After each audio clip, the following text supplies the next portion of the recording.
I say we dive right in to what was the biggest game of the week, Packers and the Steelers.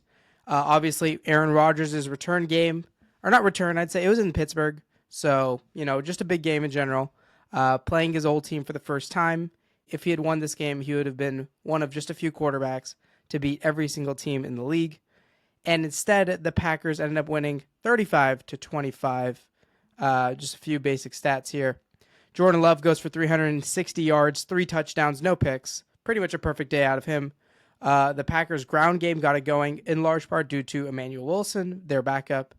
And for the Steelers, Rodgers has right around 220 yards, 2 touchdowns. Jalen Warren gets them 13 carries for 62 yards. A good game out of him, especially in the first half. And we're going to talk about more about why that carry number is so low. But first, going to the Packers. This was probably the best game of Jordan Love's career. This game, it really felt dominant, especially in the second half. First half of the game, the Packers offense was moving, but there was a lot of issues. They couldn't really, they ended up having to settle for field goals. And McManus, who was coming off of injury, he didn't have the greatest game, especially in that first half. It looked really rough for him out there. So it actually ended up giving the Steelers a 16-7 lead heading into half. And then from there, the dam just exploded. Everything that the Packers offense tried in the second half worked flawlessly. I was watching the second half in the airport, and I was just watching it. I'm like, I would look away for a half second, and all of a sudden I'd look back on my phone and be like, oh, well, they just got 40 yards. I'm going to curse here for a second. I'm sorry. But Jordan Love, this game really hit the fuck it, someone's down there ball so many times. It was pretty unbelievable to watch. I remember just so many times, whether it was like Christian Watson or Tucker Kraft, every single one of those seemed to work. I remember that was a big meme a year ago, and it worked without fail basically every time. And speaking of Christian Watson, him coming back really gave this offense the last bit of juice it needed.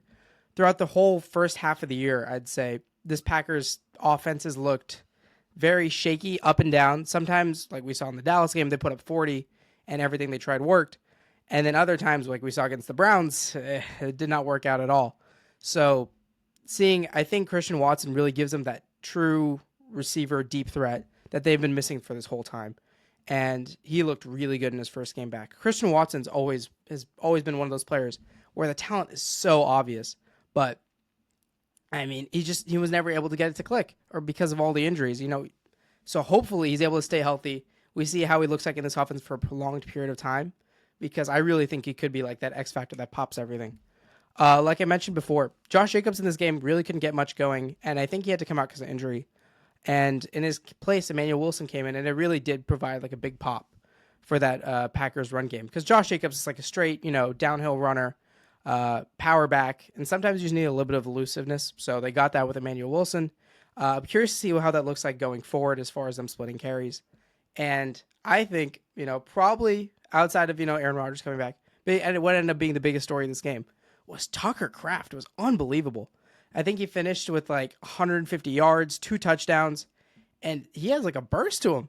Sneaky athletic a little bit, dare I say. He was so good in space. I saw a tweet that was the highest paid tight end right now is George Kittle at $19 million. And if Tucker Kraft eventually gets $21 million, that's perfectly fine. That will be a giant steal. The Packers should do that right now, because he has been the, I just mentioned Christian Watson was the deep threat receiver one. Tucker Kraft has just been the receiver one for this offense. He has looked so good throughout these last few weeks. And, I'm going to be honest, I wasn't the highest on Tucker Kraft. I eventually thought Musgrave would come in and start taking some snaps, but no, Tucker Kraft has fully came in and ran away with that job. He is special. His, like I mentioned, his speed. And then he has this really uncanny, Travis Kelce-like ability that the really good tight ends have to just always find himself wide open. Whether that's working a one-on-one matchup or running into the right spot, he has been electric for this Packers offense. And at some point, like we saw, when I talked about the Colts last week, he has kept up this level of production for enough time to where you can say it's just legit. He's just a really, really good football player. And he is going to be the most important piece on that Packers offense, of course, outside of Jordan Love, throughout the rest of the year for, of course, a Packers team that is right now the 1 seed. I just wrote like in big bold letters on my notes here. It said like overreaction, top three tight end in the NFL. I don't even know if that is an overreaction. That'd be one that's interesting to think about. Obviously, you have Kittle, you have Trey McBride, Bowers whenever he's healthy, but he looks so good right now. He looks like the second best, but we'll see. The Packers defense inconsistent, as you know, this whole Packers team has been. But in that second half, they really did lock down completely. And Micah Parsons, whew, Chris Collinsworth pointed him out on the broadcast. He was so good this game. True game wrecker in every sense of the word. Found a way to always get past whatever Pittsburgh was throwing at him and really make Rodgers uncomfortable. Nothing new out of Micah Parsons. That's just kind of what he does. But a bigger part that made this Packers second half defense way better is something that had nothing to do with the Green Bay Packers and had everything to do with the fact that the Steelers stopped running the ball. I don't understand it. It was something where I think like even Gainwell was working well in that first half. They were getting like pop runs with that jumbo package that I pointed out last week. I'm not sure if I did, but where they come in with like two tight ends and an extra offensive lineman and they just run downhill. It works so well, and it did work in this game, but they didn't end up using it very much in the second half. For the Packers defense, you know, they were able to get big stops on third down. They didn't let Rodgers kill them with like big plays.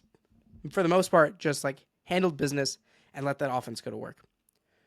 On the Steelers side of things, like I mentioned, the run game thing really did infuriate the hell out of me. Especially when you're up two possessions. They were up at 16-7 at half, and they just didn't run the ball. In the second half, I want to say Jalen Warren had 3 carries, and it's something where I don't understand it because this Packers defense could tee off and brush the passer like really no one else since the Micah trade, and you're letting them tee off on you every time by telegraphing that you're going to pass the ball. And I understand that Rodgers in like the quick game can get it out really fast, probably better than anyone else. But if you're going to let that offense tee off on you every time, of course it's going to fall apart. It's the Steelers' offensive line in itself isn't that great. So the gameplay for the second half being doing nothing but passing the ball with a lead just really makes no sense. I'm going to talk about the Steelers' defense for a bit because it is the highest paid unit in football in all of the entire NFL. Like they have a higher payroll than any other offense or defense in the league, which is crazy. And they are giving up like nearly 30 points per game to good teams. It doesn't make sense. I'm just going to like go through the sport track of players. It is crazy. They're paying $122 million just this year in terms of cap hits. And TJ Watt is on the small end of his deal. Cam Hayward is still on a 2-year, $40 million deal.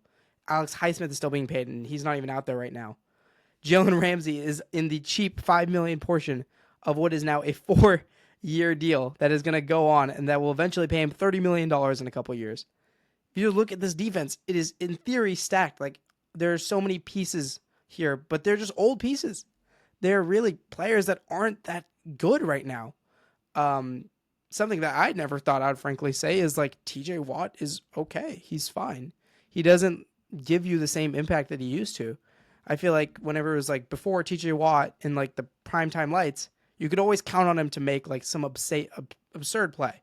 I would remember like you would just watch and wait, and he would come up with like the most stupid fumble 6, or he'd come up with an insane like interception even, and you just don't see it anymore.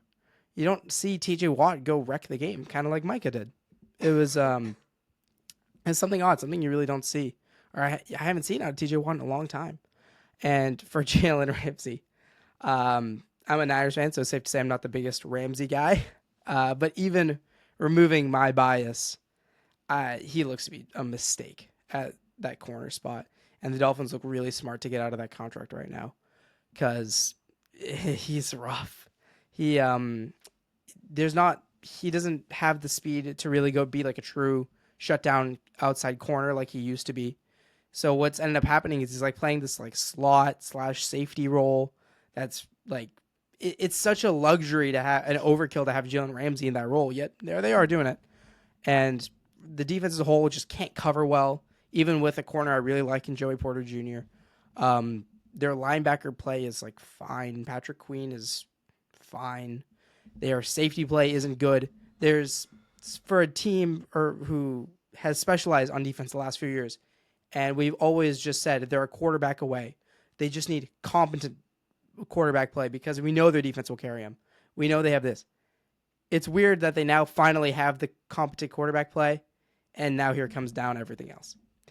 It's a failure that lies at the feet of Mike Tomlin and Omar Khan, the GM, for just getting older players, refusing to move on from guys that, keeping guys a year too long rather than a year early. And it has taken what should have been I just said it, they have the QB. It took no more Mason Rudolph, no more Mitch Trubisky. They have a solid quarterback play. They can get up to 20 points per game. They can get field goals, which is something that was all that they needed a while ago. And here it is. Touching on Rodgers, he's a perfectly efficient, fine, quick passing quarterback, which would have been enough for the last few years, but this year it's not. And whether you want to blame that on Aaron Rodgers, which I've seen some people do in the national media, or you want to just give him credit or just ignore it, there's not much to say about the way Rodgers is playing, because considering the fact that they paid him $10 to $15 million, he's fine. He is operating behind a truly awful offensive line, and he's getting the ball out quick. He's getting the ball to DK Metcalf enough to get that offense going, and they don't have enough. They don't have a receiver too. The Steelers, if they want to be in any form of contention, really do need to go get another receiver too. If I was them, I would have a big star, check mark, whatever, next to Jacoby Myers. He seems like a really good fit with what Rodgers likes to do with the quick passing game, and seems like a really good compliment for DK Metcalf. And that was a lot of just trashing on the Steelers. But what I will give them is that whenever they do stick to the run, which they didn't do this game, but whatever, they really do have something fun with this jumbo personnel where you put in 2 tight ends and you put in an extra offensive lineman. Because it really does work. We saw in the Bengals game, it worked extremely well to the point where Jalen Warren had one of the best games of his career. But it's something that I think could work against every team because Darnell Washington is such a physical freak. It was one of the reasons I really loved him out of the draft because he can block like crazy. And not to mention the fact he's 6'6", and he's 300 pounds. He's just this giant guy. And they found this other swing tackle who's also pretty decently fast. So it makes it so they can just get them out in space and just pancake people, which, as a football nerd, I love. And it's a really fun wrinkle to that run game. And if they can embrace it, which, asking Arthur Smith to do the logical thing is usually a very painful process. But if they can embrace it, I think it could give them a fun identity. That plus the quick passing game. Really, there is something to it. But this game, it's hard to be positive on the Steelers after watching this one. And for the Steelers, it does get worse because if you look at that schedule, they had the easy part of it. This, the first 7 games of the season was the simple part. And now it was the time where they were supposed to rack up wins. When they were 4-1, that's good. That was the plan, right? You win as many of these games in the first half as you can. And then the second half is murderer's row. You just try and stay alive throughout it and hopefully end up with the division. And 2 weeks ago, it looked like that plan was going perfectly. But then you drop a very, very stupid game to the Bengals. And in this game, a game where you had control through the first 30 minutes and just let your foot off the gas completely, now you're entering 4-3 with the Ravens starting to surge. We're going to talk about them soon. And all of a sudden, that seemingly firm grasp on the division is really starting to